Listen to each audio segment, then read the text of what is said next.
Hello दोस्तों, स्वागत है आपका हमारे यूट्यूब चैनल कॉमर्स के गुरु में। अगेन इस वीडियो में हम आपके लिए लेके आए हैं एक सैम्पल पेपर का एमसीक्यू क्वेश्चन।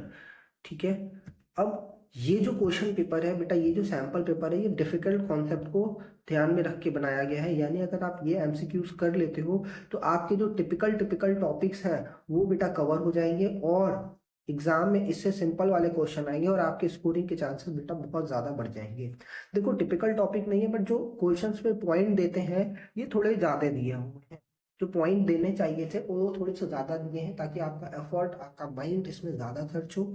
मैं आपको ये सजेशन दूंगा कि जब भी आप वीडियो देखो मेरे ये वाले, तो आप वीडियो को क्वेश्चन आते ही आप वहीं पे पॉज कर लो और उसको सॉल्व करो खुद से। देन उसके बाद वीडियो को प्ले करके अपने सॉल्यूशन को, अपने ऑप्शन को मेरे दिए गए सॉल्यूशन और ऑप्शन से मैच कराओ। अगर मैच कर जाता है तो बहुत बढ़िया बात है। अगर नहीं करता है तो आप चेक करो कि आपके कॉन्सेप्ट में कहाँ प्रॉब्लम आ रही है, उसको सही करो। प्रॉब्लम आती है बेटा कमेंट कर दो। टेलीग्राम चैनल है हमारा, वहाँ पे आप ज्वाइन कर सकते हो, वहाँ पे अपने डाउट्स को शेयर कर सकते हो। जो भी आपके डाउट है बेटा यहीं के इस वीडियो में क्लियर हो जाने चाहिए। क्लियर है। ऑल्दो मैं जो रिलेटेड टॉपिक लगेगा उसको मैं आपको इस वीडियो के साथ करवाते चलूंगा ताकि आपका रिवीजन भी हो जाए और क्वेश्चन सॉल्विंग भी हो जाए। ठीक है। आइए फटाफट से स्टार्ट करते हैं वीडियो। देखो, मेरे पास में दो पार्टनर है बेटा, जसलीन और देवलीन। इसमें आप देख लो तो 5:4 का रेशियो है। उन्होंने गुरप्रीत एक नए पार्टनर को एडमिट किया for 1/5 share at the time of Gurpreet admission. Machinery जिसकी बुक वैल्यू बुक्स में हमने 3 लाख दिखा रखा है, अब वो रिड्यूस हो गई है 30% से। तो अगर मैं बात करूँ रिडक्शन की तो बेटा कितना परसेंट हो रहा है सर? 3 लाख का 30%। ठीक है। बोलता है 30% से रिड्यूस हो गई तो मैं बोलूंगा 90,000 का मुझे लॉस हो गया। डन। यहाँ पे आ जाइए नेक्स्ट पॉइंट। फिर बोलता है फर्नीचर जिसकी बुक वैल्यू 1 लाख है वॉज रिड्यूस टू 30%। ठीक है। इसका मतलब क्या हो गया कि हमारी जो मशीनरी, सॉरी, फर्नीचर की वैल्यू है वो कम होकर के कितनी रह गई? आज के डेट में उसकी वैल्यू सिर्फ और सिर्फ 30% है। देखो, इसमें दोनों में वर्डिंग में डिफरेंस समझना। यहाँ पे बोलता है कि 30% से गिर गया, यहाँ पे बोलता है 30% तक गिर गया। मतलब इतनी वैल्यू कम हो गई कि आज उसकी वैल्यू सिर्फ 30% है। सर मैं बोल सकता हूँ 70% से वैल्यू डाउन डाउन हुई होगी। ठीक है। तो 1 लाख का 70% कितना हो जाएगा बेटा? 70,000 रुपीज का आपको लॉस हो रहा है। आई होप आपको इतना समझ में आया होगा। ठीक है। नेक्स्ट पॉइंट क्या बोल रहा है, यहाँ पे आ जाओ। बिल्डिंग जिसकी बुक वैल्यू आज के डेट में उनके बैलेंस शीट में जो वैल्यू दिख रही है वो 6,30,000 दिख रही है, was found under valued. Under valued का मतलब क्या होता है? देखो, अंडर वैल्यूड और ओवर वैल्यूड, मतलब देखो इस क्वेश्चन में इन्होंने सारे पॉइंट जो रिवोल्यूशन के टिपिकल वाले होते हैं उसको कवर कर लिया है। क्योंकि देखो बच्चे कहाँ कहाँ कंफ्यूज होते हैं, वही यही जगह इसी पॉइंट पे कंफ्यूज होते हैं जहाँ बाई 30% आ जाए, 230% आ जाए। ठीक है। और दूसरा कहाँ पे कंफ्यूजन होती है? अंडर वैल्यूशन और ओवर वैल्यूशन के केस में। तो वो सारा पॉइंट यहाँ पे दे दिया मैंने। टू और बाई को तो आपको समझा दिया कैसे क्या करना होता है। अभी अंडर वैल्यूड को समझ लो। अंडर वैल्यूड का मतलब सर उसकी जो वैल्यू होनी चाहिए थी एग्जैक्ट, उससे 10% हमने कम दिखाया है। फॉर एग्जाम्पल सपोज कर लो कोई मशीन थी, उसकी वैल्यू अगर 100 रुपीज होनी चाहिए थी बट मैंने उसको 100 नहीं 90 दिखाया है, सर 10% कम दिखाया है। ठीक है। और ये 90 का मतलब क्या हो गया सर? 6,30,000। ठीक है। 6,30,000। तो अब आपको क्या करना है, इसका 100% निकालने के लिए क्या करना होगा? देखो बहुत सिंपल है। 6,30,000 को 90% से डिवाइड कर दोगे। बिकॉज ये जो है 6,30,000 ये क्या डिनोट करता है? ये 90% वैल्यू को डिनोट करता है। मुझे तो 100% चाहिए, तो भी 90 को डिवाइड कर दो बेटा। यहाँ पे देख लो इस तरीके से जब परसेंटेज हटता है तो ऊपर 100 मल्टीप्लाई हो जाता है और इस तरह करते ही आपकी जो वैल्यू आएगी वो आ जाएगी 7 लाख रुपीज। ठीक है। वो आ जाएगी 7 लाख रुपीज। इसका मतलब इसका 100% का वैल्यू कितना है? 7 लाख। इसका मतलब हमने 70,000, अगर इन दोनों के बीच का डिफरेंस देखो तो 70,000 रुपीज आ रहा है। यानी 70,000 हमने कम दिखाया है। Now it's time to increase the value by 70,000। तो ऐसा करते ही हमें 70,000 का गेन हो जाएगा and the net value will be, देखो ये 70 कट जाएगा और नेट वैल्यू मुझे डिक्रीज दिखेगा 90,000 से। नाउ आपसे क्या पूछना है क्वेश्चन में, ये आ जाओ। नेट डिक्रीज, नेट डिक्रीज कितना है बेटा? 90,000 रुपीज हो जाएगा। क्लियर है। अगर आपका ऑप्शन ए आया हुआ है इसका मतलब आपने बहुत सही तरीके से अपने कॉन्सेप्ट को अप्लाई किया है। कहीं पे भी प्रॉब्लम आ रही है बेटा देख लो एक बार फिर से रिवाइंड करके क्यों आ रही है। उसके बाद अगर डाउट आता है फिर भी आप कमेंट में पूछ सकते हो। ठीक है। नेक्स्ट क्वेश्चन पे आ जाओ। सॉरी, थोड़ा सा गले में प्रॉब्लम है बेटा, थोड़ा सा माइंड आपको करना पड़ेगा। आ जाते हैं। नेक्स्ट क्वेश्चन पे, goodwill account is raised by debiting the goodwill account with the total value of the firm's goodwill, creating crediting old partners capital account in their old ratio। देखो ये एक्सप्रेशन उन्होंने बहुत बढ़िया दिया है। एक ये भी तरीका होता है गेनर डेबिट टू सेक्रीफाइजर के ट्रीटमेंट को। सर क्या करना होता है उसमें, सबसे पहले आप गुडविल का जो अकाउंट है वो रेज करोगे, यानी कि goodwill account debit to old partners capital account in their old ratio. ठीक है, जैसे ही ओल्ड रेशियो में करने के बाद अब आपके पास में गुडविल डेबिट है बुक्स में, ठीक है, उसको क्या करना होता है, राइट ऑफ करना होता है। गुडविल क्रेडिट कर देते हैं और कैपिटल अकाउंट को डेबिट कर देते हैं। ठीक है, और यहाँ पे हो जाएगा बेटा ऑल पार्टनर, यानी इंक्लूडिंग न्यू पार्टनर, और वो जो होता है न्यू प्रॉफिट शेयरिंग रेशियो में होता है। क्लियर है। अब ये सिचुएशन आपका उस केसेस में भी लगेगा अगर आप न्यू जहाँ पे आप प्रॉफिट शेयरिंग रेशियो चेंज कर रहे हो या रिटायरमेंट हो रहा है, डेथ हो रहा है, तो हर जगह पे यहाँ पे होगा। यहाँ पे फिर ऑल की जगह बेटा एग्जिस्टिंग पार्टनर हो जाएंगे। जो एग्जिस्टिंग पार्टनर है, जो भी इवेंट हो रहा है रिकॉन्स्टिट्यूशन का, उसके बाद जो एग्जिस्टिंग पार्टनर्स है उन सबको डेबिट करके गुडविल को क्रेडिट करके कैंसिल कर देते हैं। ठीक है, तो देखो जो भी लिखा है यहाँ पे नेक्स्ट पॉइंट कि goodwill raised through the total value of firms goodwill should be written off immediately among the new partner in their gaining ratio. यहाँ पे मैंने बोला है बेटा न्यू प्रॉफिट शेयरिंग रेशियो होता है, यहाँ पे इन्होंने गेनिंग रेशियो बोल दिया। ऊपर तक की बात सही बोला है कि तुरंत उसको क्या करना चाहिए, तुरंत का तुरंत इमीडिएटली उसको राइट ऑफ कर देना है जितने भी आपके न्यू पार्टनर्स हैं उनके बीच में, बट गेनिंग रेशियो में नहीं बेटा, न्यू प्रॉफिट शेयरिंग रेशियो में। तो आपको बोल सकते हो कि sir A is true but R is false, A is true but R is false. मैंने आपको समझाया होगा कि कैसे क्या इसका कॉन्सेप्ट लग रहा है। देखो वीडियो में मेरे टाइम लगता है बिकॉज मैं एक एक कॉन्सेप्ट को आपके साथ में डिस्कस करते चलता हूँ। सिर्फ क्वेश्चन पढ़ाया ऑप्शन टिक लगाया ऐसा नहीं कर सकता हूँ, क्योंकि आप अगर इस वीडियो पे टाइम दे रहे हो तो आप कुछ ले करके जाओ इस वीडियो से, आपने कॉन्सेप्ट को बिल्ड करके जाओ इस वीडियो से। ठीक है, एग्जाम ओरिएंटेड है। अगर लास्ट डे भी अगर आप देख लेते हो तो बहुत सारे आपके कॉन्सेप्ट ब्रश अप हो जाएंगे, रिवाइज हो जाएंगे।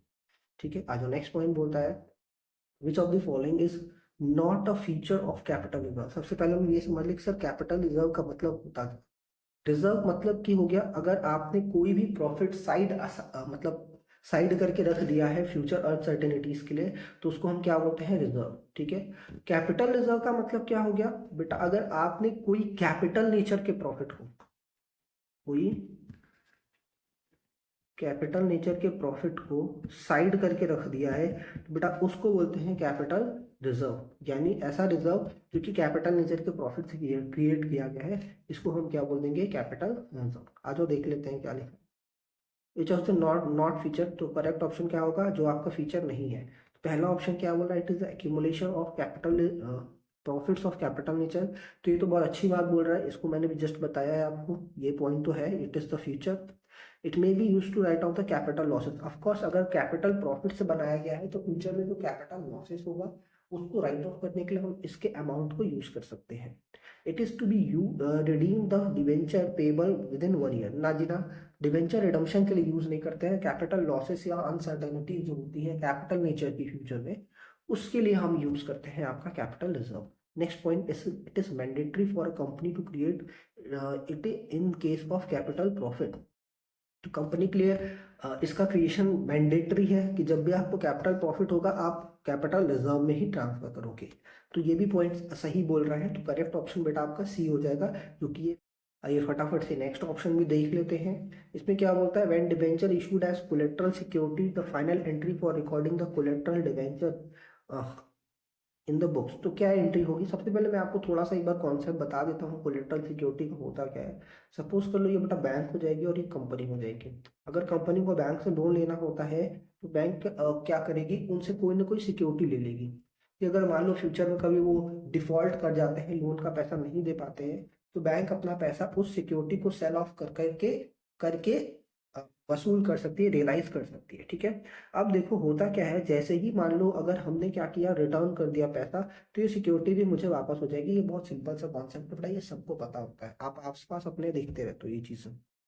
ठीक है, अब बात आती है जो सिक्योरिटी दी जा रही है कैसा होता है, क्या होता है। तो दो तरीके का सिक्योरिटी होता है बेटा। सबसे पहले होता है प्राइमरी सिक्योरिटी, जो इसको मेन सिक्योरिटी बोलते हैं। It can be any valuable assets, for example machinery हो जाएगा, फर्नीचर हो जाएगा, बिल्डिंग हो जाएगा, कुछ भी हो जाएगा, जो भी मेरी वैल्यूएबल एसेट्स है वो।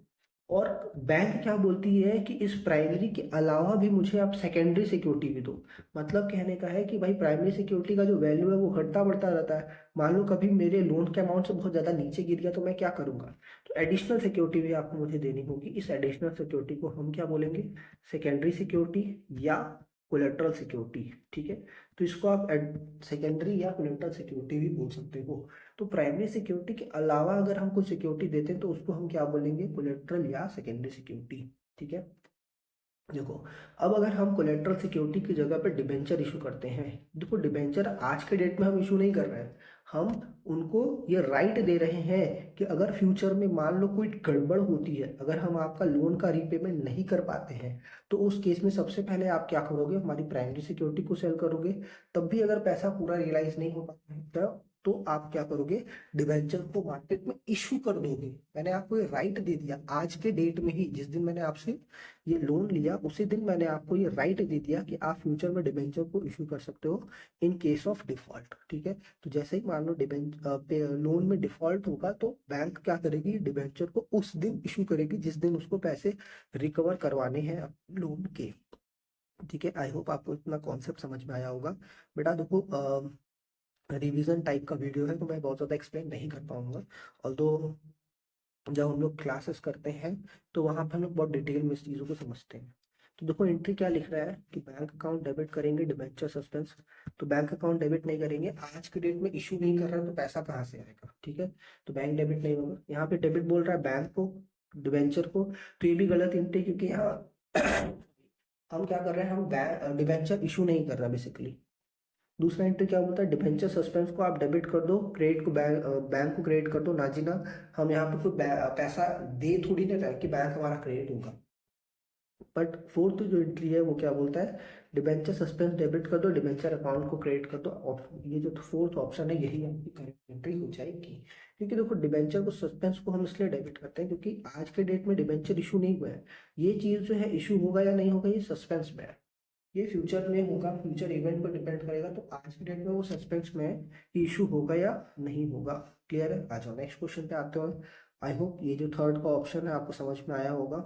नेक्स्ट क्वेश्चन है बेटा, रमेश, दीपिका और सुरेश 3 पार्टनर हैं, 7:5:4। सुरेश की डेथ हो जाती है 30 जून 2024 को। Sale during the previous year, इस ईयर की बात नहीं कर रहा है, प्रीवियस ईयर में सेल कितनी है, 2 लाख रुपीज। प्रॉफिट मार्जिन आपका 20% है। How much share of profit will be credited to Suresh capital account if sale expected to increase by 10%। देखो यहाँ पे ये सिंपल सा क्वेश्चन है आपका, प्रॉफिट ऑफ डिजीज्ड पार्टनर का बात कर रहा है। उसमें दो तरीके का होता है बेटा, एक टर्नओवर बेसिस होता है, एक टाइम बेसिस होता है। एक टाइम बेसिस होता है, एक टर्नओवर बेसिस होता है। और ये जो क्वेश्चन है वो आपका टर्नओवर बेसिस पे है। देखो क्या बोल रहा है, मैं आपको एकदम बढ़िया से बताने वाला हूँ कॉन्सेप्ट। हमने ये एज्यूम किया है कि भाई जो मेरा सेल है वो ईयर बाय ईयर क्या होने वाला है सर, सेम होने वाला है। ईयर बाय ईयर सेम होने वाला है, सब्जेक्ट टू सम फ्लक्चुएशन। तो पिछले साल जो मेरा बुक्स ऑफ अकाउंट क्लोज हुआ था 31 मार्च को 2024 को, उस साल की जो हमारी सेल है वो कितनी बेटा, 2 लाख रुपीज है। डन। अब इस साल में भी जो मेरा बुक्स क्लोज होगा 31 मार्च 2025 में, उस साल भी हमारा जो सेल है लमसम इतना ही होगा, बस 10% का इंक्रीमेंट मुझे दिख रहा है। 10% का इंक्रीमेंट मुझे दिख रहा है। अब पिछले साल का प्रॉफिट हमने इस डेट को डिस्ट्रीब्यूट कर दिया होगा ऑफ कोर्स। इस साल का भी जो प्रॉफिट है हम इस डेट को डिस्ट्रीब्यूट करते, बट बीच में हमारे पास में एक घटना घट जाती है जिसमें हमारा पार्टनर हमारा साथ छोड़ देता है। 30 जून को हमारा एक पार्टनर हमारा साथ छोड़ के चला जाता है। बट जितने भी दिन में वो हमारे बिजनेस में था एज अ पार्टनर रन किया, इतने भी दिन हमारे बिजनेस में वो था एज अ पार्टनर, उसने ऑपरेट किया, बहुत मन से काम किया, बहुत मेहनत से काम किया। सर इतने दिन का जो मुझे प्रॉफिट है उसको देना चाहिए, इतने दिन का जो प्रॉफिट है मुझे उसको देना चाहिए। अब मेरे पास जो है एक्सपेक्टेड सेल है, मैंने क्या बोला, एक एक्सपेक्टेड सेल है पूरे साल की। तो सर क्या हम इस पीरियड का निकाल सकते हैं, हम ये मानेंगे कि थ्रू आउट द पीरियड हमारा इवनली सेल हुआ है, मतलब कि लमसम उतना ही सेल हुआ है पूरे थ्रू आउट द पीरियड। ठीक है, तो मैं अगर बोलूँ सर मेरा कितना सेल हो जाएगा तो 2,20,000 हम बोल सकते हैं। और जून तक का सेल आपको कैलकुलेट करना है, कितना हो जाएगा बेटा, जून तक का जो सेल है वो अगर आप देख लो तो जून का जो सेल है वो कितना हो जाएगा, 3 महीने आएंगे आपके, अप्रैल मई जून। ठीक है, तो 3/12 आप कर दो तो पूरा आपका 3 महीने का सेल निकल के आ जाएगा। तो ये लमसम आ रहा है बेटा आपका 55,000 रुपीज़। ठीक है, ये तो सेल आ गई सर, सेल आ गई। अब इसमें सेल का रिटर्न बोला है कि हम कितना प्रॉफिट कमाते हैं, तो हम उस पर कितना कमाते हैं बेटा, 20% प्रॉफिट कमाते हैं। 20/100 कर देंगे। अब ये तो पूरे फर्म का प्रॉफिट है 20%। अब इसमें से डिजीज्ड पार्टनर जो है, देखो ये सुरेश है, सुरेश डेथ कर रहा है, और सुरेश का जो शेयर है वो 4 वाला है। ठीक है, तो 4/16 उसका शेयर हो जाएगा। तो मैं यहाँ पे लिख देता हूँ 4/16। अब आप इसको सॉल्व करोगे तो देखो सबसे पहले ये 1/5 हो जाएगा, और ये 5 से 1 गया, और ये 11,000 हो जाएगा। और 11,000 को आप 4 से डिवाइड कर दो, 11,000 को 4 से डिवाइड कर दो तो आ जाएगा 2,750 रुपीज़। 2,750 मैंने 4 से क्यों डिवाइड किया, क्योंकि उसका जो शेयर है 4/16 है। ठीक है, तो ऑप्शन ए जो है वो आपका करेक्ट हो जाएगा। मैंने थोड़ा सा टाइम लिया क्योंकि आपको कॉन्सेप्ट, कैलकुलेशन, सब चीज़ें बतानी है इसलिए।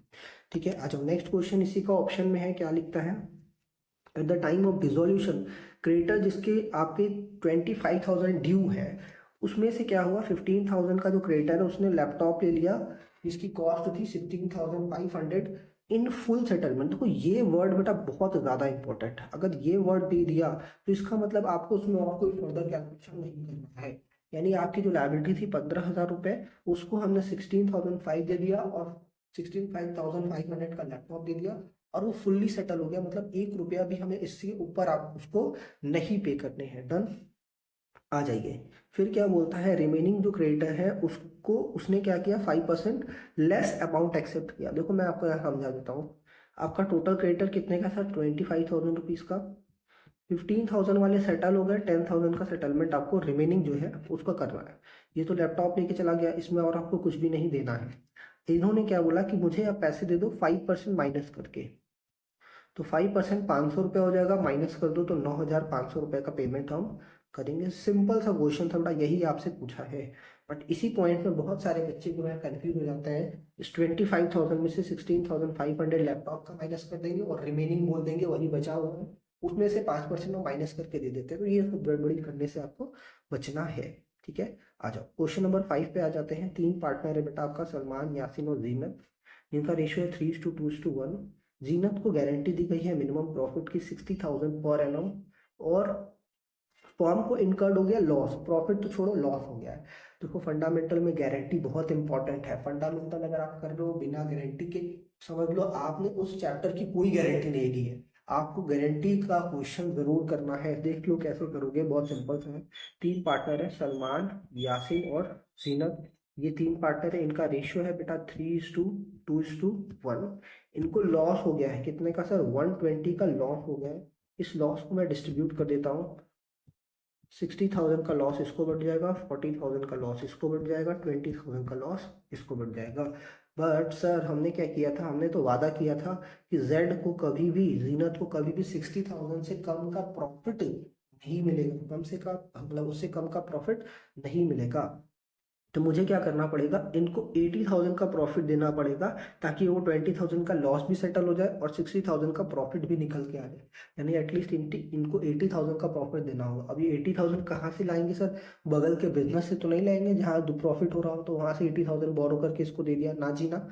ये जो फर्म है कि पार्टनर है, ठीक है, एस और वाई, इन्होंने ही ये वादा किया है, तो यही लोग इसको, इसकी भरपाई करेंगे। और किस रेशो में, प्रॉफिट शेयरिंग रेशो में, सब्जेक्ट टू कि आपका कोई स्पेसिफिक रेशो नहीं दिया है ऐसे गारंटी को सेटल करने के लिए। तो मैं यहाँ पे इसको सेटल कर देता हूँ। देखो क्या आएगा, इनके पास से लिए जाएंगे 48,000, 3:2 में बांट देना है आपको बेटा। 32,000 इनसे लिए जाएंगे, तो टोटल लॉस इसका 72,000 हो जाएगा ब्रैकेट में। इसका जो बेटा 108 हो जाएगा, ये टोटल लॉस हो जाएगा। तो फाइनल जो सेटलमेंट होगा कुछ इस तरीके से होगा। पहला ऑप्शन ही मुझे दिख रहा है ऐसा, 108,000 का लॉस, और इनको वाई को 72,000 और जीनत को 60,000 का प्रॉफिट मिल जाएगा। क्लियर है, सिंपल सा क्वेश्चन था। नेक्स्ट क्वेश्चन आपका कंपनी का है। कंपनी ने इनवाइट किया है 1 लाख एप्लीकेशन से शेयर्स के लिए, of 10 each, 2 rupees on application, 3 on allotment, 3 on first and final first call और 2 रुपीज फाइनल कॉल। तो अगर मैं शेयर्स का जो अमाउंट है कुछ इस तरीके से लिख सकता हूँ, ठीक है, 2 रुपीज, 2, 3, ये इस तरीके से हो जाएगा। एप्लीकेशन 2 रुपए का, अलॉटमेंट और फर्स्ट कॉल आपका 3-3 रुपए का और फाइनल कॉल 2 रुपए का। ठीक है, पब्लिक ने कितने शेयर के लिए अप्लाई किया? 1,30,000 के लिए। And all the share were allotted on pro रेटा, मतलब 130 को हमने कितना शेयर दिया होगा बेटा? 1 लाख। ठीक है, प्रो रेटा बेसिस पे। मिस्टर राहुल जिसके पास 7,000 शेयर्स थे, वो क्या करता है बेटा? अलॉटमेंट मनी नहीं पे करता है और उसका जो शेयर है उसी समय फॉरफिट हो जाता है। एंड हम क्या करते हैं? 5,000 शेयर इमीडिएटली री इशू कर देते हैं 5 रुपीज़ पेड अप के साथ। 5 रुपीज़ पेड अप कहने का मतलब है कि जब उसका शेयर सर हमने क्या किया, अलॉटमेंट मनी उसने नहीं दिया, इमीडिएटली फॉरफिट कर लिया, फर्स्ट कॉल हमने उससे नहीं मांगा है, ठीक है, तुरंत फॉरफिट करके 5,000 री इशू कर दिया। तो अभी तक जो मेरे शेयर की पेड अप वैल्यू है वो 5 रुपीज़ है। तो जो हम लोग शेयर इशू कर रहे हैं, सॉरी री इशू कर रहे हैं, उसकी पेड अप वैल्यू कितनी है? 5 रुपीज़। वही क्वेश्चन में आपको बोल रहा है, ठीक है। तो जैसे ही हमने इशू किया है 5 रुपीज़ पेड अप के साथ, इसका मतलब जब भी हम पैसे मांगेंगे शेयर होल्डर से, तो उसमें फर्स्ट कॉल का पैसा उस री इशूड शेयर होल्डर को भी देना पड़ेगा। क्लियर है? क्योंकि उसका जो शेयर वो 5 रुपीज़ का है, बाकी के फर्दर 5 रुपीज़ उसको पे ऑफ करने पड़ेंगे।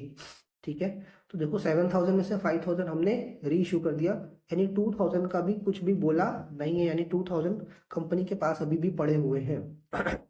फिर क्या बोलता है? राजन जिसके पास 9,000 शेयर होल्डर है, उसने क्या किया अपना फर्स्ट कॉल नहीं दिया, अभी तक का सारा पैसा उसने दे दिया, एप्लीकेशन दे दिया, अलॉटमेंट दे दिया, बट उसने फर्स्ट कॉल नहीं दिया है। फर्स्ट कॉल नहीं दिया, उसके बाद हमने क्या किया देख लो, उसका भी शेयर इमीडिएटली फॉरफिट हो गया। क्लियर? एंड उसमें से 5,000 हमने री इशू कर दिया, 8 रुपीज़ पेड अप। तो अगर आप देखो तो यहाँ तक अभी जो शेयर है वो 8 रुपीज़ पेड अप है, यानी कि जब भी हम री इशू करेंगे ये वाला शेयर, तो फाइनल कॉल हमें उससे मांगना पड़ेगा उस पर्सन से भी, तभी जाके उसका 10 रुपीज़ फुल्ली पेड उसका शेयर बनेगा। ठीक है, आई होप इतना समझ में आया होगा आपको।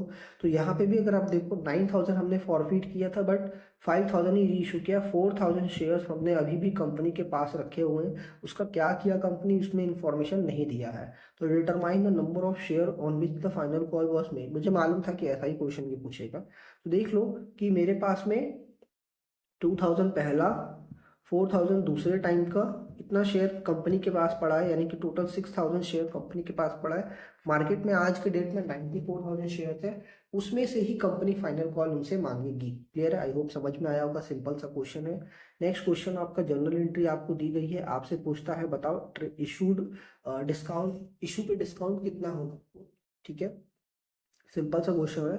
देखो जब भी हमारा टर्म्स ऑफ रिडम्पशन देता है, तो उस केस में हमें जो फ्यूचर में प्रीमियम देना है उसका प्रोविजन आज के डेट में बनाना पड़ेगा। तो ये तो बेटा एक तरीके से प्रोविजन क्रिएट हो गया कि फ्यूचर में हमें प्रीमियम देना है रिडम्पशन के टाइम पे, तो ये हमने उसका प्रोविजन क्रिएट कर लिया। अब आज के डेट में दे रहे हैं, इसलिए आज के डेट में तो ये लॉस हो गया। ठीक है, क्योंकि आपको एक्स्ट्रा पैसे देने हैं। आज आपने शेयर इशू किया, फॉर एग्जाम्पल मैं एग्जाम्पल ले रहा हूँ 100 का, बट 100 के बदले आपको 105 रुपए देने हैं फ्यूचर में। तो ये जो 5 रुपए एक्स्ट्रा है, ये आज के डेट में आपका लॉस हो रहा है। डन? तो आज के डेट में आपका लॉस हो रहा है, तो इस चीज को हम कहाँ दिखाते हैं? लॉस में डिनोट करते हैं। ठीक है, लॉस में इसको दिखाते हैं। क्लियर? तो लॉस हो रहा है। डन? तो अब ये जो 1 लाख रुपीज है, इसकी वजह से मुझे लॉस कितना हो रहा है सर? 1 लाख रुपीज का। बट ये 50,000 एक्स्ट्रा इसमें क्यों दिख रहा है? 50,000 इसमें एक्स्ट्रा क्यों दिख रहा है? क्योंकि हमने क्या किया है, आज के डेट में डिस्काउंट पे इशू किया है, तो ये 50,000 क्या हो जाएगा बेटा? डिस्काउंट का वैल्यू हो जाएगा, क्योंकि डिस्काउंट भी आपका लॉस है। जब भी हमारा टर्म्स ऑफ कंडीशन मतलब टर्म्स ऑफ रिडम्पशन को कंसिडर करते हैं, तो लॉस और डिस्काउंट दोनों एक साथ हम लोग दिखाते हैं। तो डिस्काउंट का वैल्यू कितना हो जाएगा? 50,000, और आप इसका परसेंटेज निकाल लो कि 10 लाख पे 50,000 का वैल्यू कितना आएगा। तो आंसर इज 5%। और यहाँ से भी देख सकते हो कि 10 लाख का शेयर हमने कितने पे इशू किया, पैसा कितना मिल रहा है? 9,50,000। इट मीन 50,000 हमने डिस्काउंट दिया है, which is the 5% of the total face value. तो 5% आपका रेट ऑफ डिस्काउंट होगा। क्लियर है? आइए नेक्स्ट क्वेश्चन पे चलते हैं। देखो क्या बोलता है, TPT limited forfeited 600 share of 10 inch, जो कि प्रीमियम पे इशू किया गया है 2 रुपीज पे। Yuvraj who had applied for 800 share. अच्छा, यानी कि ये ओवर सब्सक्रिप्शन का केस है। इन्होंने 800 शेयर के लिए अप्लाई किया और 600 शेयर भी इनको अलॉट हुए। Done. For the due to non payment of the allotment of 5 rupees, allotment कितने का था, 5 रुपए का, जो कि उसने नहीं दिया, और फाइनल कॉल भी 1 रुपीज का नहीं दिया। क्लियर है। तो आपके फॉरफीचर में कितना जाएगा। देखो ये क्वेश्चन को करने का दो तरीका है। सबसे पहले सिंपल वाला तरीका, सबसे पहले तो ये निकाल लो कि आपका एप्लीकेशन कितने का होगा। एप्लीकेशन कितने का होगा, टोटल शेयर आपका 12 रुपये होगा, क्योंकि आपने 2 रुपये प्रीमियम पे इशू किए हैं। दो टोटल जो पैसा मांगोगे आप 12 मांगोगे। इसमें फर्स्ट एंड फाइनल कॉल आपका 1 रुपीज़ हो जाएगा बेटा, और 5 रुपीज़ आपका अलॉटमेंट है, जैसा कि क्वेश्चन में आपसे बोला गया है 3+2 है आपका अलॉटमेंट। डन। तो सर आपका एप्लीकेशन कितना हो जाएगा, तो ये आपका 6 रुपीज़ आ जाएगा, जो कि बैलेंसिंग फिगर है। अब आपसे 6 रुपीज़ एप्लीकेशन पे मांगा गया है। अब देखो जब भी प्रो रेटा होता है या ओवर सब्सक्रिप्शन आता है, तो उस केस में हम छोटा सा ऐसा चार्ट बनाते हैं कि सर सामने वाले ने अप्लाई किया था 800 शेयर के लिए, हमने उसको अलॉट किया है बट 600 शेयर ही। अब उसने जब अप्लाई किया 800 शेयर के अकॉर्डिंग, तो पैसे भी तो उसने 6 रुपीज़ के अकॉर्डिंग 4800 दिए होंगे, ठीक है। बट हमने जब उनको 600 शेयर ही दिया, तो 6 रुपीज़ के अकॉर्डिंग हमने उनका कितना पैसा एप्लीकेशन पे यूज़ किया होगा सर, 36, और 1200 हमने क्या किया होगा, फॉरवर्ड कर दिया होगा अलॉटमेंट के टाइम का। तो मैंने क्या बोला, 3600 आप एप्लीकेशन पे यूज़ कर लिए, एप्लीकेशन के टाइम का, और फिर उसके बाद अलॉटमेंट के टाइम का पैसा आप यूज़ कर रहे हो।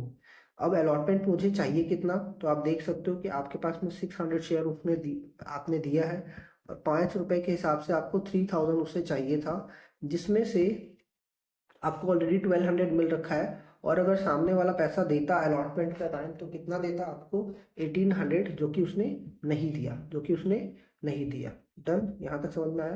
तो ये आपका एक कॉल इन अरियर वाला अमाउंट हो जाएगा। और उसने क्या नहीं दिया है बेटा, यहाँ पे देख लो, उसने फर्स्ट कॉल भी नहीं दिया।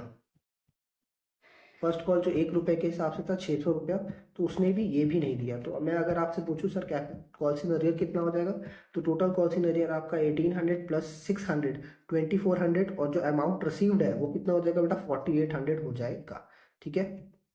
तो जो टोटल अमाउंट रिसीव्ड है वही आपके शेयर फॉरफीचर में जाता है, जो कि 4800 हो जाएगा। ठीक है।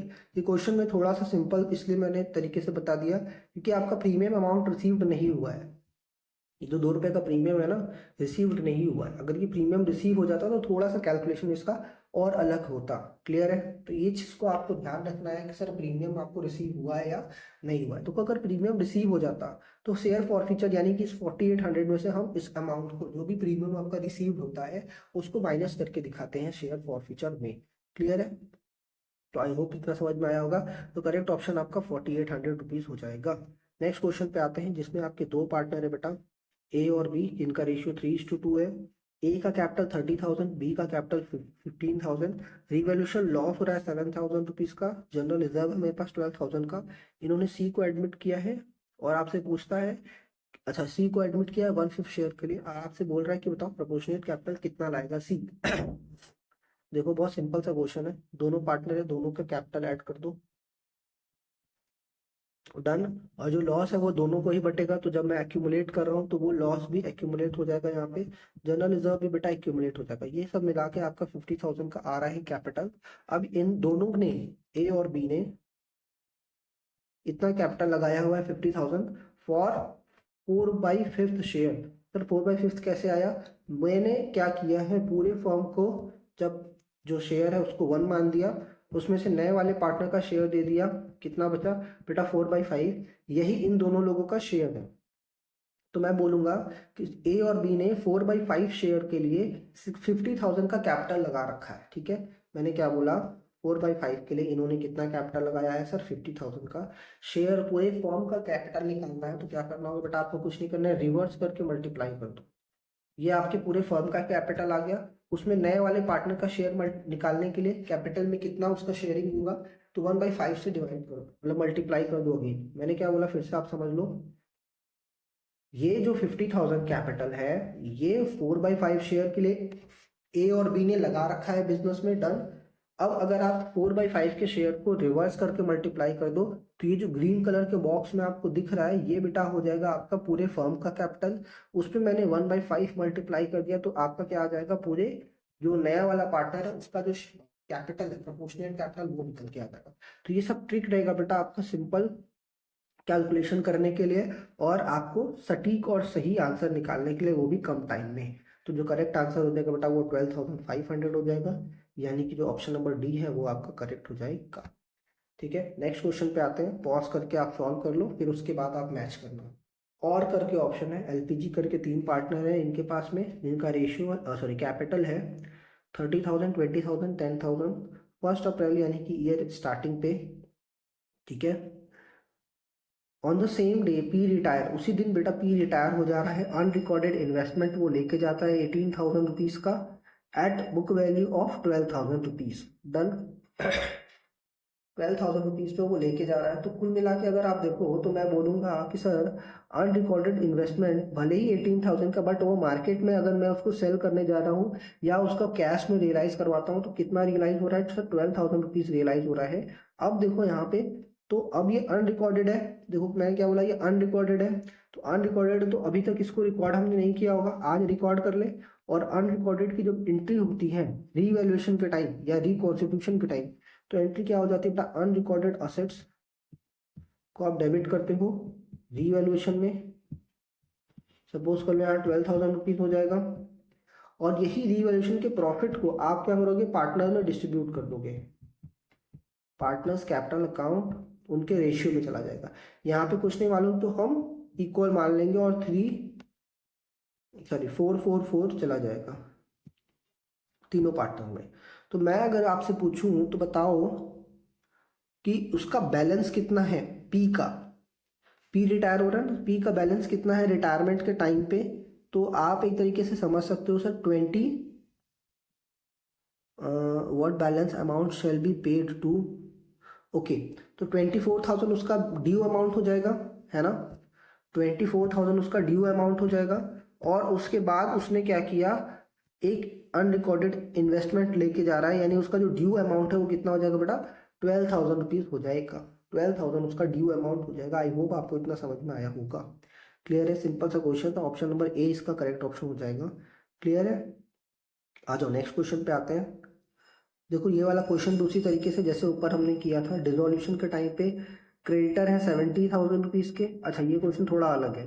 फर्म का कैपिटल है बेटा 1,20,000 और बैलेंस मेरे पास 10,000 रुपीज़ है। अदर जो कैश रियलाइज होता है, असेट्स रियलाइज हो रहे हैं, वो 1,50,000 के हो रहे हैं। आपसे पूछता है गेन या लॉस क्या होगा, आप उसको बताओ। देखो बहुत सिंपल सा चीज़ है। सबसे पहले अगर मैं मतलब बहुत मतलब नॉर्मल क्वेश्चन तरीके से इसको करना है, ठीक है। सबसे पहले आप देख लो कि आपके पास में 10,000 का कैश पड़ा है, प्लस असेट्स बेचा आपने, पैसा कितना आया होगा सर? 150। तो ये 150 हमने यहाँ पे ऐड कर दिया। ये आपका वैल्यू कितना आ गया सर? 1,60,000। अब इस 160 में सबसे पहले हम इस लाइबिलिटी का पेमेंट करेंगे। सर हमने कर दिया। कितना आया बेटा? 1,10,000 आ गया। डन। सॉरी 90,000 आएगा। हमने ये 90,000 ले आए। अब हमें क्या करना है, उसमें फर्म का कैपिटल पे करना है। क्या पूरा कैपिटल पे कर पाएंगे? आंसर इज नो, हम पूरा कैपिटल नहीं पे कर पाएंगे। अगर मैं यहाँ पे माइनस करना चाहूँ 1,20,000 तो मुझे लॉस हो जाएगा 30,000 रुपीज़ का। मुझे लॉस हो जाएगा 30,000, यानी कि जो करेक्ट ऑप्शन है आपका डी वाला रहेगा। क्लियर है? बहुत सिंपल सा क्वेश्चन था, कॉन्सेप्चुअल क्वेश्चन था। इसमें कोई भी आपको नॉलेज नहीं लगाना है रियलाइजेशन का, सिंपल सा हो जाएगा। क्लियर है? क्वेश्चन नंबर 10 पे आ जाओ। देखो क्या लिखता है। कविता करण 2 पार्टनर है आपके, जिनका फर्म जो प्रॉफिट शेयरिंग रेशियो 4:1 है। ऑन 1 अप्रैल इन्होंने मोहित को एडमिट किया for 1/4 share. The balance sheet of Kavita and Karan showed the stock of 45,000। Stock दिख रहा है हमें। On the admission of new partner the stock find under valued.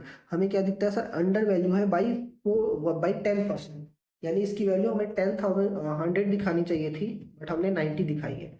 और 90 का वैल्यू कितना है? 45,000 रुपीज़। तो 100 का कितना हो जाएगा बेटा? 90 से डिवाइड करके 100 का मल्टीप्लाई कर दो, ये आ जाएगा 50,000 रुपीज़। डन। यानी जो 5,000 का इंक्रीज है वो हमें यहाँ पे दिखाना होगा रीवैल्यूएशन में। 5,000 का गेन हमें यहाँ पे दिखाना है। ठीक है, तो क्या लिखता है? Give the journal entry to effect the above adjustment on the Mohit admission.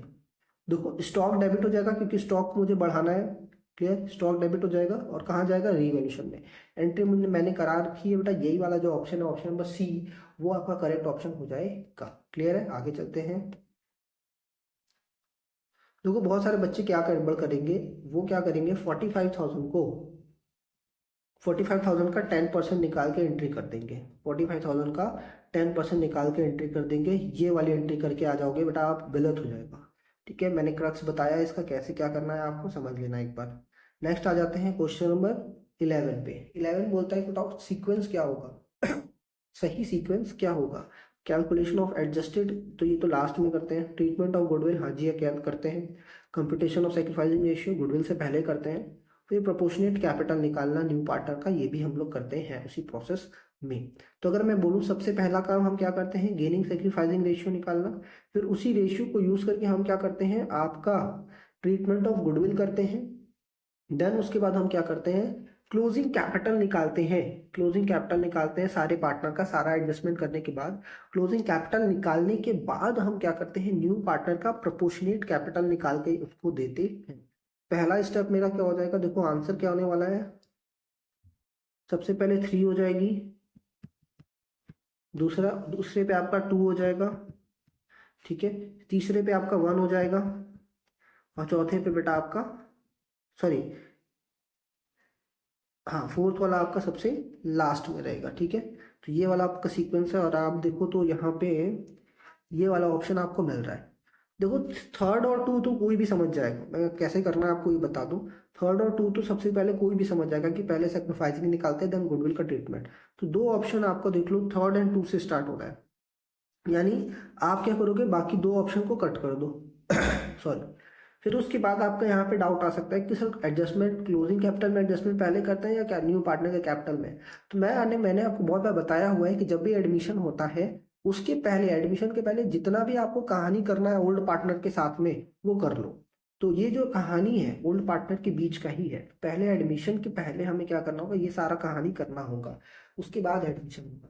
Third वाला पहले होगा बेटा, फोर्थ वाला उसके बाद में होगा ये काम। अब आ जाइए क्वेश्चन नंबर 12 पे, जो कि अगेन एक सिंपल सा क्वेश्चन है। Account Guru limited forfeited 200 shares of 100 each issued at premium of 5%। ठीक है, 5% प्रीमियम पे हमने इशू किया है, ऑन विच 50 पर शेयर हैज बीन कॉल्ड। हमने सिर्फ कितना कॉल किया है, 50 पर शेयर कॉल किया है। अब ये प्रीमियम कब है, कहाँ पे है, ये नहीं मालूम, तो हम अलॉटमेंट पे एज्यूम करेंगे। 6,000 हैज बीन रिसीव्ड। अब आपने जो भी शेयर पैसे जो भी आपने क्या बोलते हो आप पैसे मिले वो एक्यूमुलेट करके यहाँ पे लिखा हुआ है 6,000 rupees. The company have then reissued the above mentioned shares to mister Vikas upon the payment of 18,000 credited to the amount of discount allowed. देखो डिस्काउंट अगर आपने पूछा है तो डिस्काउंट तो बहुत ईजी है, उतना टेक्निकल आपको नहीं जाना है। आप देख लो क्या करना है, आपने रीइश्यू कितना पे किया सर, 18,000 पे। शेयर आपके कितने हैं, 2,000, ठीक है। 200 शेयर है और 100 ईच, तो फेस वैल्यू मैं बोलूंगा सर 20,000 हो जाएगा।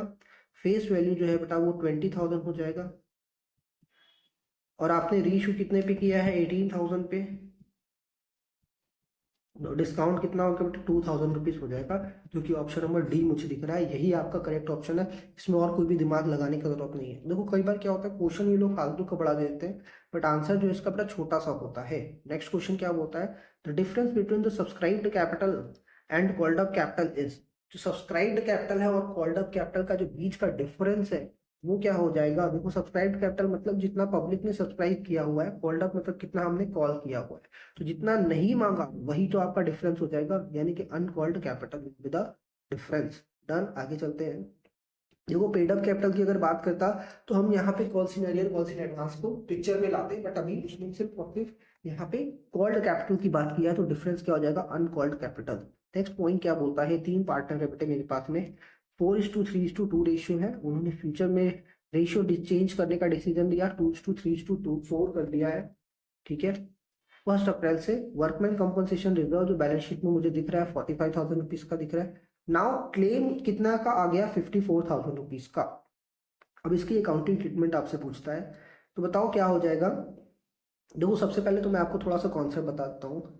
होता क्या बेटा, वर्कमैन कंपनसेशन रिजर्व हम बना के चलते हैं ताकि अपने वर्कर को कंपनसेट कर सके। अमाउंट आज के डेट में क्लियर नहीं है, इसलिए हम रिजर्व बना दिए हैं। क्या बना दिए हैं, रिजर्व बना दिए हैं। मुझे लमसम लगता है कि 45,000 का जरूरत पड़ेगा देने का, 45,000 का देने का जरूरत पड़ेगा, बट सॉरी एक्चुअल में लायबिलिटी कितनी आ गई 54,000 विच इज मोर देन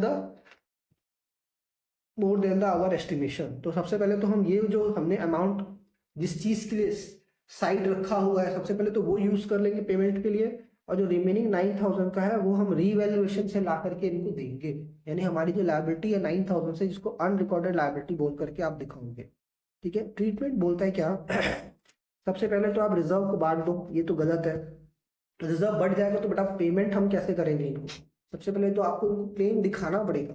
क्या लिखता है 54,000 क्रेडिटेड अमंग द पार्टनर, ये भी गलत है। 54,000 shown as the claim, of course ये वाला कहानी हम लोग करेंगे। फोर्थ वाला भी ऑप्शन पढ़ लेते हैं। 9,000 debited among the new partner in capital ratio, ना जी ना, न्यू प्रॉफिट शेयरिंग रेशियो में, sorry old profit sharing ratio में जाएगा थ्रू रीवैल्यूएशन, डायरेक्ट नहीं जाएगा, रीवैल्यूएशन के थ्रू जाएगा। ठीक है, तो करेक्ट ऑप्शन आपका सी हो जाएगा। हम इसको एज अ क्लेम दिखाएंगे, एज अ लायबिलिटी साइड में क्लेम दिखाएंगे।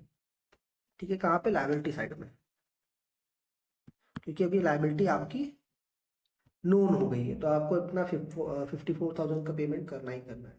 फिर आता है क्वेश्चन नंबर 15। जी और एच पार्टनर है जिनका कैपिटल 5 लाख 2 लाख रिस्पेक्टिवली है।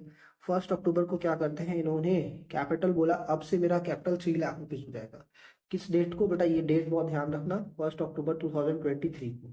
ठीक है, बाई इन्वेस्टिंग और विड्रॉइंग, जो भी आपको लगेगा सर पैसा लाना है ले जाना है उसमें आपकी मर्जी है, वो मैनेज करूंगा। फिर उसके बाद बोलता है कि डीड ने बोला है 6% इंटरेस्ट दे दो। तो इंटरेस्ट ऑन कैपिटल का क्वेश्चन होगा, बहुत सिंपल सा क्वेश्चन, मैं आपको फटाफट बता देता हूँ। एक पार्टनर का बताएंगे, देखेंगे उसके बेसिस पे, दूसरा होता है तो वहीं पे हम कर देंगे। देखो मैंने क्या किया, 1 अप्रैल को मैंने 2023 को कैपिटल लगाया 5 लाख रुपीज। ठीक है, 1 अक्टूबर 2023 को, सॉरी हाँ 2023 को हमने कैपिटल कितना कर दिया, 3 लाख रुपीज। 2 लाख रुपीज पैसे निकाल दिए होंगे। तो अब 6 महीने का इंटरेस्ट आप 5 लाख पे दोगे, बचे हुए 6 महीने का इंटरेस्ट 3 लाख पे दोगे। देखो आ जाओ किस तरीके से करना है, बहुत सिंपल सा है। 5 लाख पे मैं 1000 यहाँ पे स्किप कर रहा हूँ सिंपल सा कैलकुलेशन रखने के लिए। 6% का रेट है आपका, 6/12 हो जाएगा। तो ये आप आ जाओ, ये 2 हो गया बेटा, ये 1 और ये 3, डायरेक्ट 3% निकाल दें तो ये आपका 15 रुपीज़ आ जाएगा, यानी 15,000 रुपीज़ आ रहा है। डन। आ जाओ नेक्स्ट पॉइंट। उसी तरीके से 3 लाख पे अगर हम कैलकुलेशन करें 6%, 6/12, तो ये भी अगेन 1/2 हो जाएगा बेटा, और ये भी आप इसको कट करोगे तो 3 हो जाएगा। डायरेक्ट 3% निकाल दो, फिर 9,000 आएगा। टोटल अगर आप करोगे 24,000 आ रहा है। ठीक है, देख लो सबसे पहले 24 कहीं दिख रहा है? हाँ जी हाँ दिख रहा है पहले पार्टनर का, तो यही ऑप्शन आपका करेक्ट हो जाएगा, दूसरा कैलकुलेट करने का जरूरत नहीं है। क्लियर है? चलो नेक्स्ट क्वेश्चन पे आते हैं। क्वेश्चन नंबर 15 का जो सेकंड वाला ऑप्शन है वहां पे आ जाते हैं। ग्रॉस प्रॉफिट आपको दिया हुआ है फर्म का 8,20,000। जो अदर इनडायरेक्ट एक्सपेंसेस है उस other than manager commission, manager commission को छोड़ करके जो बाकी एक्सपेंसेस है वो बेटा कितना है, 28,000 रुपीज़ है। मैनेजर को बोला गया है 10% of net profit after charging such commission, ये देना है। तो उसमें कमीशन पूछ रहा है कितना है। ठीक है, सबसे पहले तो मैं नेट प्रॉफिट निकाल देता हूँ। मेरे पास में जीपी दिया बेटा, कितना दिया है, 8,20,000 दिया हुआ है। उसमें से मैंने जो एक्सपेंसेस है वो माइनस कर दिया।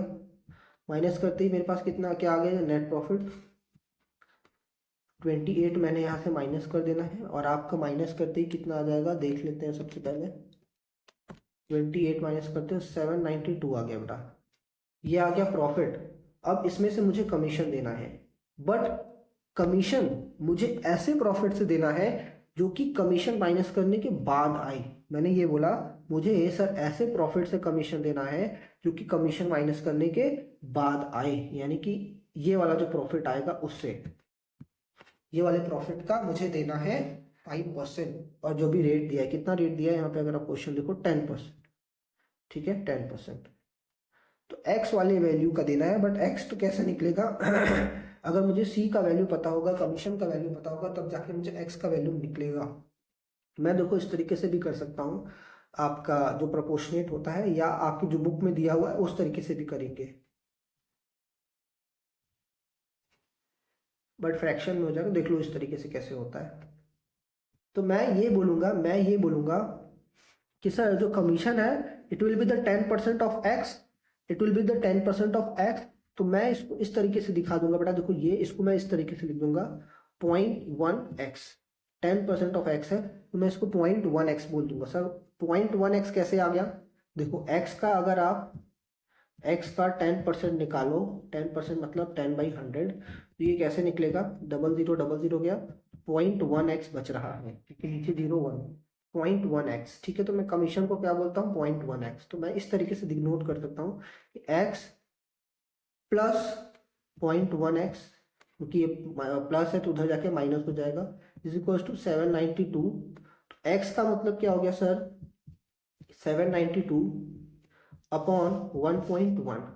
इसको डिवाइड कर दो, 792 को 1.1 से डिवाइड कर दो, तो ये आपका आंसर आ जाएगा बेटा 720। और अगर आप फॉर्मूला अगर अपना देखो, जो एक बुक में फॉर्मूला दिया हुआ है बेटा, कुछ इसी तरीके से दिया हुआ है कि profit divided by 100 plus rate into 100। तो देखो अगर आप ये सॉल्व करोगे तो ये भी कुछ इसी तरीके से हो रहा है। क्लियर है? तो इस तरीके से भी अगर आप कैलकुलेट करना चाहो फॉर्मूला लगा के, तो देखो इस तरीके से करोगे 792 अपॉन 110 इंटू 100। ठीक है, ये 0 से 0 गया, 10 और 1 है तो ये भी अगेन सॉल्व करोगे तो 720 हो जाएगा। मैंने आपको दो तरीके से करा दिया। अब जो मेरा प्रॉफिट निकल के आया जिसपे मुझे कमीशन देना है 10%, इट इज द 720। अब इसका 10% आप निकाल सकते हो 72,000, इसी प्रॉफिट का मुझे कमीशन देना है। या आप दूसरे तरीके से भी बोल सकते हो सर एक्स की वैल्यू आ गई आपकी 7,20,000 और 0.1x का मतलब कितना है? इसको भी सॉल्व करके अगर आप करोगे तो 72,000 ही आएगा। ठीक है, जैसे मन चाहे आप वैसे कैलकुलेट कर सकते हो, सिंपल सा कैलकुलेशन है। मैंने आपको ये तरीका बता दिया, आप चाहो तो उस तरीके से भी कर सकते हो, क्योंकि बहुत सारे बच्चों को फॉर्मूला याद करने में प्रॉब्लम आती है, तो आप वर्डिंग समझ के भी क्वेश्चन को कर सकते हो कि कौन से वाले प्रॉफिट को बोल रहा है। विकास जो कि एक पार्टनर है, paid all expenses of realisation amounted to 2,000 rupees. जितना भी रियलाइजेशन का एक्सपेंस था उसने सब का सब पे कर दिया। फिर फर्म ने उसको पे किया 2,500। अब देखो ये जो एक्सपेंसेस क्या विकास का पर्सनल था? ना जी ना, इसने तो फर्म के बिहाफ पे पेमेंट किया है, तो ये 2,000 भी उसको चाहिए। प्लस साथ में साथ और क्या चाहिए? फर्म ने उसको रेमुनरेशन भी दिया है 2,500 रुपीज, ताकि वो डिसोल्यूशन का प्रोसेस कंप्लीट करा सके। ये दोनों पेमेंट उसको यहाँ पे मिल जाएगा।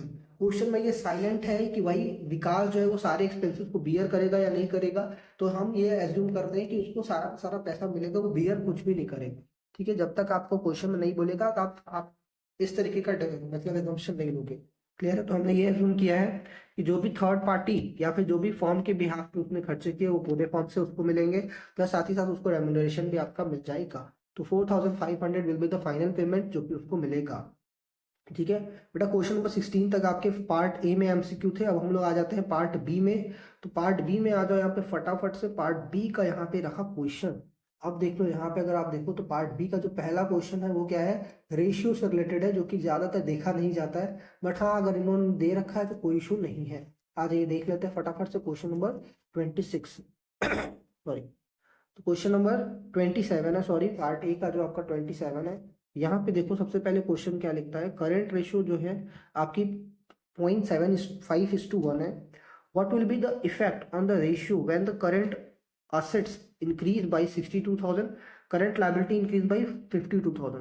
तो सब छोड़ो, पहले तो ये रेशियो हटा दो। अगर आप देखो करंट असेट्स आपको मालूम है, तो करंट रेशियो का फॉर्मूला होता है, वो करंट रेशियो का फॉर्मूला क्या होता है? CA/CL, यानी कि current assets upon current liability. तो जब भी ये आपका डिनोमिनेटर कितना है 62,000 हो रहा है और ये 54, तो जब भी ये आपका डिनोमिनेटर क्या है, सॉरी न्यूमरेटर आपका ज्यादा इंक्रीज हो रहा है एज कम्पेयर टू डिनोमिनेटर। ठीक है, 62,000 is more than the denominator. तो जब भी होगा बेटा आपका रेशियो क्या होगा? इंक्रीज होगा। तो ये नॉर्मल मैथमेटिकल क्वेश्चन है, इसमें बहुत ज्यादा दिमाग आपको लगाने की जरूरत नहीं है। ठीक है, आराम से आप कर सकते हो। बहुत सारे बच्चे क्या करेंगे, अब इसको 7.75 है तो उसमें 62 को ऐड करने की कोशिश, तो इतना नहीं करना, बहुत सिंपल सा कैलकुलेशन है। जब भी आप करोगे तो आंसर क्या होगा बेटा? ज्यादा ही आएगा, क्योंकि डिनोमिनेटर कम है एज कम्पेयर टू न्यूमरेटर। अगर इसका वाइस वर्सा होता तो रेशियो डिक्रीज होती। ठीक है, आ जाओ नेक्स्ट क्वेश्चन आपका ICR का, इंटरेस्ट कवरेज रेशियो। देखो क्वेश्चन में क्या होता है? जनरल रिजर्व, शेयर कैपिटल, फलाना ठिकाना सब दिया हुआ है, 15% लोन है, सेल है, ये सब फालतू की चीजें दी हुई है। आपसे बोलता है बताओ आपका क्या बोलता है कि आईसीआर कितना होगा। देखो आईसीआर का सबसे पहले फॉर्मूला मैं आपको बताता हूँ। ईबीआईटी लेते हैं, earning before interest and tax, earning before interest and tax, और जो भी इंटरेस्ट अमाउंट होता है उससे डिवाइड कर देते हैं। डन। अब आपको देख लो यहाँ पे क्वेश्चन लिखा है कि profit after interest and tax आपको दिया हुआ है, profit after interest and tax. तो मुझे क्या चाहिए, बिफोर इंटरेस्ट एंड टैक्स। तो इसमें टैक्स का 4 लाख ऐड कर दो। डन। सर इंटरेस्ट के भी बिफोर चाहिए तो इंटरेस्ट भी ऐड कर दो। सर इंटरेस्ट का आप देखो, इंटरेस्ट का तो वैल्यू नहीं दिया है, बट आपको यहाँ पे दिया है 15% लोन है 10 लाख। ठीक है, तो इंटरेस्ट कितना रहा होगा, 10 लाख का 15% यानी 1,50,000। ये ऐड करके कितना आ गया बेटा, यहाँ पे आप ऐड कर लो। तो 8 4 हो गया आपका बेटा 12, 12 प्लस 1.5 तो ये हो जाएगा 13.5 यानी कि 13,50,000 रुपये। मैं इतना ही लिख रहा हूँ, 000 हटा रहा हूँ। ठीक है, आपका जो फॉर्मूला है उसके हिसाब से आ जाइए। 1350 ये हो गया बेटा, डिवाइडेड बाई 150, इसको डिवाइड कर लोगे आपका आंसर 9 टाइम्स आ जाएगा। इसका जो आंसर आता है वो टाइम्स में आता है, 9 टाइम्स। इसका कॉन्सेप्ट क्या होता है मैं बता देता हूँ आपको। देखो होता क्या है, मतलब एक स्टोरी के थ्रू समझाता हूँ। सबसे पहले सपोज कर लो बैंक से हम लोन लेने जाते हैं, तो बैंक वाले ने मार के मुझे भगा दिया, बोला मेरा इंटरेस्ट बहुत ज़्यादा होता है, आप नहीं पे कर पाओगे। मेरा इंटरेस्ट बोला बहुत ज़्यादा होता है, नहीं पे कर पाओगे। तो मैंने पूछा बताओ आपका कितना इंटरेस्ट है।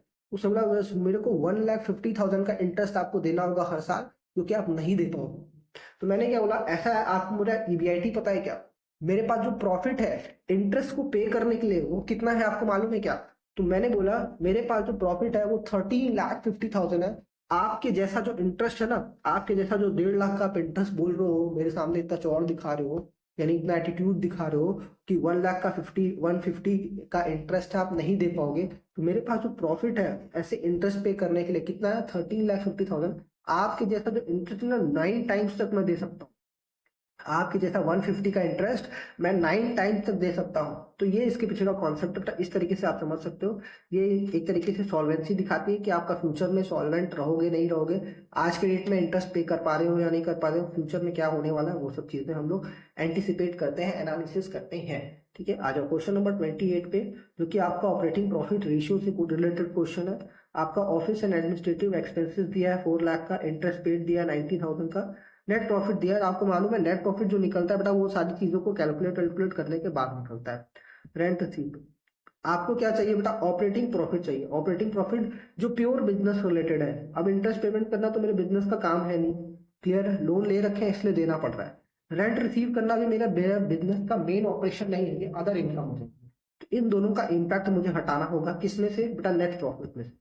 नेट प्रॉफिट में से इन दोनों का मुझे इम्पैक्ट हटाना होगा। देखो कैसे हटाएंगे, अगर सर ये 7,10,000 वैल्यू निकली है तो ये इनकम को ऐड करके हुई होगी, तो 50,000 का इनकम माइनस कर दीजिए, और एक्सपेंसेस को माइनस करके यानी इंटरेस्ट माइनस करने के बाद आई होगी, तो इंटरेस्ट को ऐड बैक कर दीजिए। ठीक है, ऐड बैक कर दीजिए। इस ऐसा करते ही आपके पास जो आंसर आएगा, 710 में से अपने 50 माइनस किया बेटा 660 आ जाएगा, उसमें प्लस कर दो 90 को, तो ये आपका 750 रुपीज आ जाएगा, यानी कि 7,50,000 का आपका नेट ऑपरेटिंग प्रॉफिट है। ठीक है, अब ये जो है बेटा ये ऑफिस एंड एडमिनिस्ट्रेशन, तो ये बिजनेस से रिलेटेड एक्सपेंसेस, आप उसको कुछ भी प्रॉब्लम मतलब ये आपके लिए क्रिएट नहीं करेगा। ठीक है, ऑपरेटिंग प्रॉफिट रेशियो निकालने के लिए मुझे क्या करना होगा, ऑपरेटिंग प्रॉफिट अपॉन सेल्स कर दो। सेल्स आपके पास में गिवन है 25 लाख रुपीज का, उसी से डिवाइड कर दो बेटा आप। तो 25 लाख का मैंने यहाँ पे डिवाइड कर दिया, तो 25 लाख को जैसे ही डिवाइड करोगे वो आपको 100 से मल्टीप्लाई करना होगा, क्योंकि परसेंटेज में निकाल रहे हो ना, तो ये 30% करके आ रहा है। क्लियर है, 30% आपका आंसर आ जाएगा, तो ऑप्शन नंबर ए आपका करेक्ट ऑप्शन हो जाएगा। फिर आ जाते हैं क्वेश्चन नंबर 29 पे। Question number 29, financial statement are prepared on certain basic assumption.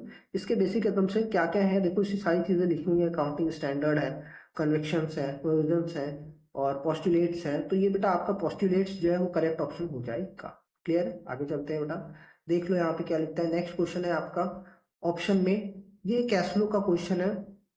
Cash flow का क्वेश्चन क्या है, इसमें क्या लिखता है कि एज ऑन 1 अप्रैल 2023 मशीनरी जिसकी वैल्यू 480 है ठीक है, ओपनिंग वैल्यू कितनी है 480 बेटा, क्लोजिंग वैल्यू कितनी है 650। ड्यूरिंग द ईयर कंपनी ने चार्ज किया है डेप्रिसिएशन 125 का, एंड एक मशीनरी उसको उसने बेच पे दिया कितने का, 425 का, जो कि 125% ऑफ द बुक वैल्यू है, यानी कि अपने बुक वैल्यू से 25% एक्स्ट्रा में बेचा है।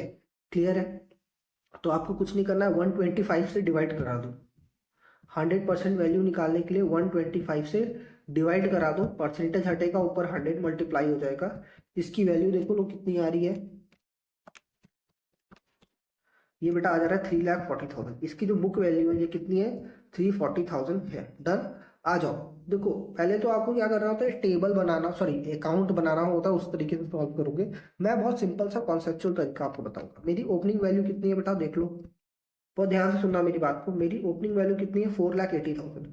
सर हमने 1,25,000 का डेप्रिसिएशन चार्ज किया है। ओके चलो कर देते हैं। सर हमने 340 का बुक वैल्यू बेच दिया है, ठीक है माइनस कर देते हैं। ठीक है, मैंने क्या बोला, ये मेरी ओपनिंग वैल्यू है, साल के शुरुआत की वैल्यू। उसमें से मैंने साल भर में पूरा 125 का डेप्रिसिएशन चार्ज किया, और एक मशीनरी का कुछ पार्ट मैंने बेच भी दिया। तो मेरे पास जो वैल्यू बचनी चाहिए थी वो कितनी बचनी चाहिए थी, देख लो, माइनस करके देख लेते हैं।